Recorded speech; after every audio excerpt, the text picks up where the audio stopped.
మనలో ఉన్న ఆట నైపుణ్యం వెలికి రావాలి, ప్రజల గుర్తింపు జరగాలంటే నైపుణ్యం కలిగిన ఆటగాడితో పోటీ పడాలి అని పెద్దలు చెప్తా ఉంటారు.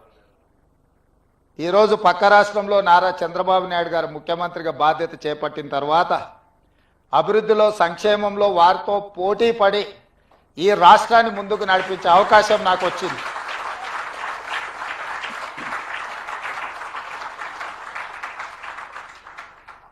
గతంలో 12 గంటలు పనిచేస్తే సరిపోతుంది, అంతకు మించి అవసరం లేదు అనుకునేవాడిని.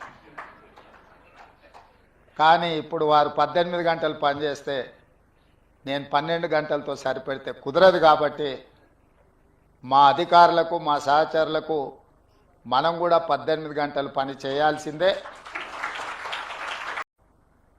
మనలో ఉన్న ఆట నైపుణ్యం వెలికి రావాలి, ప్రజల గుర్తింపు జరగాలంటే నైపుణ్యం కలిగిన ఆటగాడితో పోటీ పడాలి అని పెద్దలు చెప్తా ఉంటారు.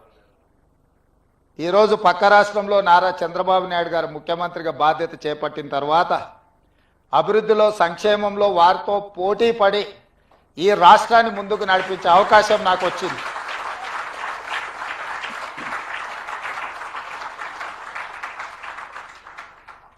గతంలో 12 గంటలు పనిచేస్తే సరిపోతుంది, అంతకు మించి అవసరం లేదు అనుకునేవాడిని. కానీ ఇప్పుడు వారు 18 గంటలు పనిచేస్తే నేను 12 గంటలతో సరిపెడితే కుదరదు. కాబట్టి మా అధికారులకు, మా సహచరులకు మనం కూడా 18 గంటలు పని చేయాల్సిందే.